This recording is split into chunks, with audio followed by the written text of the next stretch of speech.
Good evening বন্ধুরা, Rumpa's healthy food চ্যানেলে আবারও এসে গিয়েছি। আজ বানিয়েছি কলমি শাকের ভাজার রেসিপি, আর এটা খেতে খুব সুন্দর লাগে।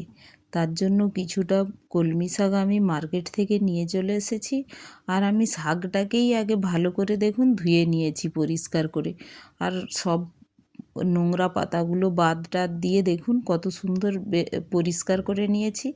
এখন এটা আমি কেটে নেব, বটির সাহায্যে দেখুন কেটে নিয়েছি। আর এটা ধুয়ে কাটার ফলে এর পুষ্টিগুণটাও বোঝায় থাকে, তো ভালো করে ধোয়াও যায়। আর এখন আমি গ্যাসের ওভেনে কড়াই বসিয়ে দিলাম, আর দিয়ে দিলাম সর্ষের তেল। তার মধ্যে ফোড়নে দিয়ে দেব গোটা জিরে আর কয়েকটা রসুন, গোটা রসুন। এই গোটা রসুনের ফ্লেভারটা কলমি শাকে খুব ভালো লাগে। আর এখন এর উপরে দিয়ে দেব কলমি শাকটা যে কেটে রেখেছি ওটা। আর এখন দেখুন যে ফোড়নটা দিয়েছি, যে রসুনগুলো ওগুলো ব্রাউন করে আমি ভেজে নেব। লাইট ব্রাউন হয়ে গেলে ওর উপরে দিয়ে দিলাম কলমি শাকগুলো। কলমি শাকগুলো দিয়ে আমি এটা একটু পরিমাণ মতো এর উপরে দিয়ে দেব লবণ আর হলুদ। লবণ হলুদ দেওয়ার ফলে কলমি শাক থেকে অনেকটাই ওর জল বেরিয়ে যাবে। আর কলমি শাক বানাতে গেলে কোনো সময়ই জলের প্রয়োজন হয় না। কলমি শাক থেকে যে জলটা বেরোয় ওতেই এটা রান্না হয়ে যায়। তো দেখুন এইভাবে কড়ার উপরে দিয়ে লবণ হলুদ দিয়ে নাড়াচাড়া করে ঢেকে দিলাম শাকটা।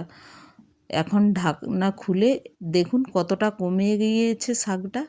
তো এখন প্রায় নরমও হয়ে এসেছে। তো এখন নাড়াচাড়া করে আমি এর মধ্যে দিয়ে দেব একটু পেঁয়াজ কুচি আর চেরা কাঁচা লঙ্কা। দেখুন এটা কেটে নিয়েছি, তো এর উপরে দিয়ে দিলাম। একবার একটু শাকটা যখন কমে যাবে তখন এটা দিলাম, কারণ এই পেঁয়াজটার কাঁচা ফ্লেভার থাকবে।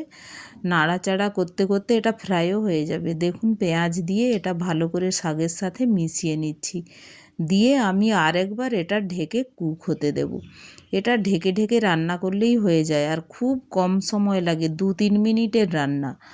তো দেখুন এইভাবে নাড়াচাড়া করে আমার দেখুন পুরোটা ও শাক থেকে ময়েশ্চার বেরিয়ে গিয়েছে, আর একবারে কমে গিয়েছে দেখুন শাকটা। আর পেঁয়াজটাও হালকা হালকা ফ্রাই হয়ে গিয়েছে, আর রসুনগুলোও দেখুন সব ফ্লেভারটাও খুব সুন্দর আসছে। তো আমার ভাজা হয়ে গিয়েছে, দেখছেন কড়াই একদম লাগছে না। তো প্রায় ঢেকে ঢেকেই আমার 3-4 মিনিটেই রান্নাটা পুরো কমপ্লিট হয়ে গেল। তো এইভাবে অবশ্যই কলমি শাক একবার বানাবেন, কাঁচা পেঁয়াজ, কয়েকটা রসুন আর চেরা কাঁচা লঙ্কা দিয়ে। তো এটা খেতে অপূর্ব লাগে।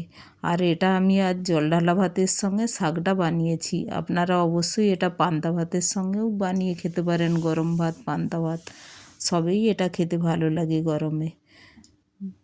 তো রেসিপিটি যদি ভালো লাগে একটি লাইক, শেয়ার ও সাবস্ক্রাইবও করে দেবেন।